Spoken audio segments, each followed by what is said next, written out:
नमस्कार। खेत खजाना में आपका स्वागत है। आज अप्रैल की 24 तारीख है और दिन है सोमवार। आज सरसों बाजार में हल्का फुल्का सुधार देखने को मिला है। कुछ मंडियों में बाजार में थोड़ी सी हल्की सी गिरावट भी आई है, लेकिन नरमा कपास के बाजार में अभी कोई सुधार नहीं है और सुधार की संभावना ज़रूर बन रही है। विस्तार से बात करें उससे पहले आपसे वही विनम्र निवेदन, आप इस चैनल को सब्सक्राइब कर लीजिए और सब्सक्राइब करने के साथ साथ बेल आइकन को जरूर प्रेस कीजिए ताकि वीडियो अपलोड होते ही सबसे पहले आप तक पहुंचे। आज सरसों के बाजार में जो भरतपुर मंडी है, जो प्रमुख मंडी मानी जाती है सरसों के लिए, उसमें आज बाजार 30 रुपये सुधरा है। बाजार खुला 5,050 रुपये। परसों शनिवार को आपको याद होगा 5,020 रुपये का भाव था और उससे पिछले दिन यानी शुक्रवार को भाव था 5,001 रुपये। तो 2 दिन के अंदर 50 रुपये का सुधार हुआ है। लेकिन जयपुर आज 25 रुपये कमज़ोर हो गया, 5450 रुपये का भाव रह गया। इसी तरह से सलोनी के प्लांट में भी सभी प्लांटों में 25 रुपये की गिरावट है, 5800 रुपये भाव रह गया है शमशाबाद का। और जो दूसरी मंडियां हैं उनके अंदर कोई बड़ा परिवर्तन नहीं है, ना कोई 5 रुपये टूटा है ना कोई 5 रुपये बढ़ा है, लगभग वही स्थिर भाव दिखाई दे रहा है। लेकिन आवक फिर से सुधरती हुई दिखाई दे रही है। आज फिर आवक 8.25 लाख बोरी के आसपास, 8.5 लाख बोरी के आसपास दिखाई दी है। शनिवार को या शुक्रवार को जो गिरावट आई थी वो आई थी सिर्फ त्यौहार के कारण, अक्षय तृतीया और ईद के कारण जो बाजार में जो कामकाज बंद था या मंडियां कुछ कम काम कर रही थी, उस कारण से आवक कम हुई थी और आज आवक फिर 8.25 लाख बोरी के आसपास पहुंच गई है।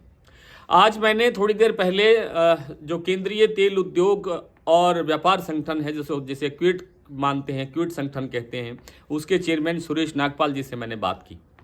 उससे पहले एक छोटी सी बात आपको एक नजफगढ़ मंडी के बारे में बताना चाहता हूं। कल वहां एक बहुत ही छोटा किसान, जिसके पास बहुत थोड़ी मात्रा के अंदर सरसों थी और उसकी बेचना उसको बहुत बड़ी मजबूरी थी, और वो जब उसने ढेरी लगाई तो उसका भाव बोला गया 4400 रुपये।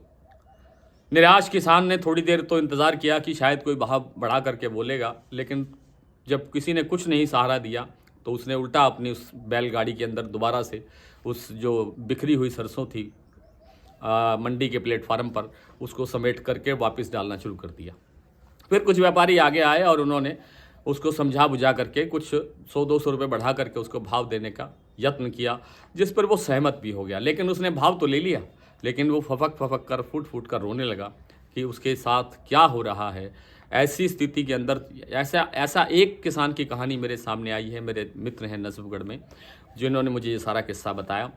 और ऐसा एक जगह नहीं है, बहुत सी जगह ऐसी है। और आपको शायद इस बात का भी एहसास होगा कि किसान या कोई भी व्यापारी जब किसी पीड़ा की स्थिति में होता है, दुख की स्थिति में होता है, तो ज़रूरी नहीं है कि वो आंखों से आंसू निकाल करके ही रो करके दिखाए। और भी बहुत से तरीके होते हैं उसका विलाप देखने के लिए। तो इस तरह से देश भर का किसान परेशान है। 4400 रुपये के अंदर सरसों का भाव देखिए, 5450 रुपये सरकार कहती है कि न्यूनतम समर्थन मूल्य है, और 4400 रुपये, 1000 रुपये का डिफरेंस, इतना किसान के साथ ज्यादती हो रही है, धोखा हो रहा। तो ये इसके लिए मैंने आपको बताया कि क्विट के चेयरमैन सुरेश नागपाल जी से मैंने बात की, तो उन्होंने कहा कि अभी हमने सरकार से कई बार निवेदन किया है कि विदेशी तेलों पर ड्यूटी बढ़ाई जाए, और हम लगातार प्रयास कर रहे हैं। उनका कहना है कि हम लगातार प्रयास कर रहे हैं, लगातार सरकार के संपर्क में बने हुए हैं, सरकार को भी स्थिति का पता है, लेकिन सरकार महंगाई नहीं देखना चाहती है। शायद उनका कहना है शायद सरकार इसलिए कोई कदम नहीं उठा रही है। फिर भी वो कह रहे हैं कि हम लगातार मुलाकात कर रहे हैं सरकार के अधिकारियों से, सरकार के प्रतिनिधियों से बात हो रही है, और उम्मीद है कि जल्द ही कोई मसला हल होगा। अभी होगा क्या या क्या नहीं होगा, इसके बारे में ये तो गर्व का सवाल है। फिर भी उम्मीद करनी चाहिए कि सरसों का भाव कुछ ना कुछ सुधर करके आएगा। और उत्पादन अभी कम है, और जितना उत्पादन बोला जा रहा है कि 113-115 लाख टन होगा, मुझे लगता नहीं है कि जिस ढंग से सरसों पर मौसम का प्रहार हुआ पिछले दिनों, आप सब जानते हैं, उससे सरसों का जो उत्पादन है वो इतना हो पाएगा। लेकिन भाव में कुछ ना कुछ सुधार देखने को मिलेगा। मैं बार बार निवेदन कर रहा हूँ, बड़ी तेज़ी नहीं है, बहुत बड़ी तेज़ी की संभावना मत रखना कि आप ये सोचो कि जयपुर का जो भाव है, जो इस समय 5450 या 5425 रुपये का भाव है, वो 7500 हो जाएगा जो पिछले साल था। ऐसा संभव नहीं है, इस बार अभी तक संभव नहीं है। फिलहाल लगता है कि महीने 1.5 महीने के अंदर, महीने सवा महीने के अंदर इसमें 300-400 रुपये का सुधार देखने को मिल सकता है।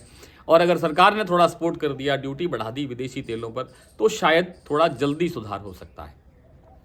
आइए नरमा कपास के बारे में थोड़ी सी बात कर लें। नरमा कपास की स्थिति ये है कि 30% माल अभी जो है किसानों के पास रह गया है और करीब करीब 70% मार्केट में, बाज़ार में माल आ चुका है। उसमें से भी 15 से 20% माल अभी रुकेगा। वो उन लोगों के पास है जो समृद्ध किसान हैं, जो ये देख करके बेचते हैं कि आगे का मौसम कैसा है। अगस्त के आसपास वो बेचना चाहेंगे, आगे का मौसम कैसा रहेगा, आगे का भाव कैसा रहेगा, आगे की बिजाई कैसी रहेगी, उत्पादन कैसा रहेगा, सब चीज़ों पर वो अध्ययन करने के बाद उस पर फैसला करेंगे कि इसको बेचना है या कैरी फॉरवर्ड के अंदर रखना है, यानी 2024 के लिए रखना है।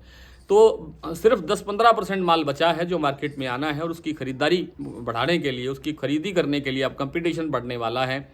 अभी नहीं, 1 महीना अभी और लगेगा और महीने के बाद में इसमें एक अच्छा उछाल, एक अच्छी तेजी, 400-500 रुपये तक का सुधार देखने को मिल सकता है। आइए कुछ मंडियों के भाव देख लेते हैं चलते चलते। जयपुर, भरतपुर का आज भाव है 5050 रुपये, जयपुर 5450 रुपये, दिल्ली 5200 रुपये, सलोनी 5800 रुपये, निवई 5100 रुपये, टोंक 5080, अलवर 5200 रुपये, खैरथल 5100 रुपये, कोटा 4800 रुपये, सुमेरपुर 5050, नड़बई 5050, बीकानेर 5400 रुपये, खेरली मंडी 5085, गंगापुर 5040, नागौर 5000 रुपये, दादरी 5150, ग्वालियर 4750, मुरैना 4750, नौहर मंडी राजस्थान 4840, आदमपुर 4700 रुपये, बरवाला 4850, हिसार 5150 और नरमा बिका है आज पीलीबंगा में 7850, रावतसर में 7975, बरवाला में 7725, भट्टू में 7725, अबोर मंडी में 7850,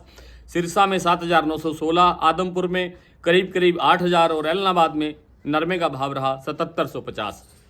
आज इतना ही, कल आपसे फिर मुलाकात होगी, तब तक के लिए नमस्कार।